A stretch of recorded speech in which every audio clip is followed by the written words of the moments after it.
జాతీయ ప్రధాన కార్యదర్శి నారా లోకేష్ తమిళనాడు ఎన్నికల ప్రచారంలో పాల్గొన్నారు. మిత్రపక్షం బీజేపీ తరపున అక్కడ విస్తృతంగా ప్రచారం కొనసాగించారు. బీజేపీ అభ్యర్థులను గెలిపించాలంటూ రోడ్ షోలను నిర్వహిస్తున్నారు లోకేష్. తెలుగు ప్రజలు ఎక్కువగా నివసించే కోయంబత్తూర్ లోక్సభ నియోజకవర్గం పరిధిలో పర్యటించిన లోకేష్ బీజేపీ అభ్యర్థి అన్నామలై కుప్పుస్వామికి మద్దతుగా ప్రచారం చేశారు. రాష్ట్ర వ్యాప్తంగా అన్నామలై పాదయాత్ర చేశారని, గ్రామస్థాయిలో ప్రజలు ఎదుర్కొంటున్న సమస్యలన్నిటికీ స్వయంగా తెలుసుకున్నారని తెలిపారు నారా లోకేష్.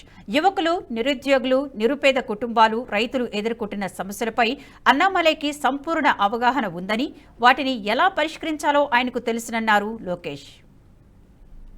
ఉద్యోగం చేస్తున్నారు, ఆ ఉద్యోగానికి రాజీనామా చేసి ప్రజాసేవకు వస్తారా?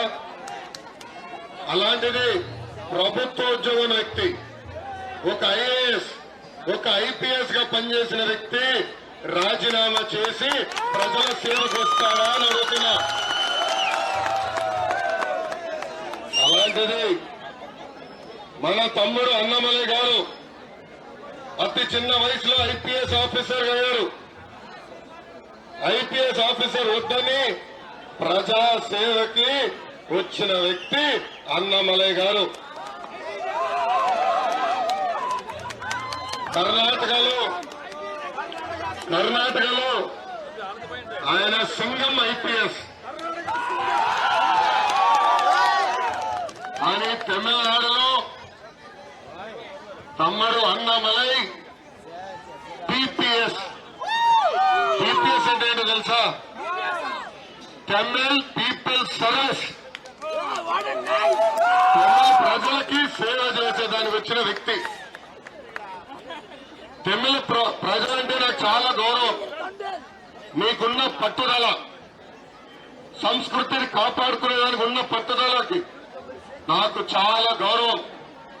మీరు మీ భాష, సంస్కృతి కాపాడేదానికి ఆర్ఎన్ఎస్ఎల్ మీరు పోరాడతారు. దానికి సభాముఖంగా చెప్తున్నా, తమిళ ప్రజలకి నా హ్యాట్స్ ఆఫ్.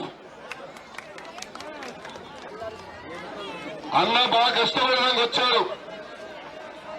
అన్నమలై గారు నాకు మిత్రులు, శ్రేయోభిలాషు. ఆనాడు బాబు గారు అరెస్ట్ అయినప్పుడు అన్నమలై గారు స్వయంగా నాకు ఫోన్ చేసి చాలా బాధ కూడా వ్యక్తం చేస్తాం జరిగింది. ఈరోజు మీరందరూ ఒక ఉద్యోగం చేస్తున్నారు. ఆ ఉద్యోగం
ఈ వీడియో మీకు నచ్చినట్టయితే లైక్ చేయండి, 10 మందికి షేర్ చేయండి. అలాగే కామెంట్ల రూపంలో మీ అభిప్రాయాలను మాతో పంచుకోండి. Nationalist hub group of channels ను సబ్స్క్రైబ్ చేసుకుని తెలుగునాట జాతీయవాద జర్నలిజాన్ని ప్రోత్సహించండి. ఈ వీడియో కింద ఉన్న బెల్ ఐకాన్ పై క్లిక్ చేయడం మర్చిపోవద్దు.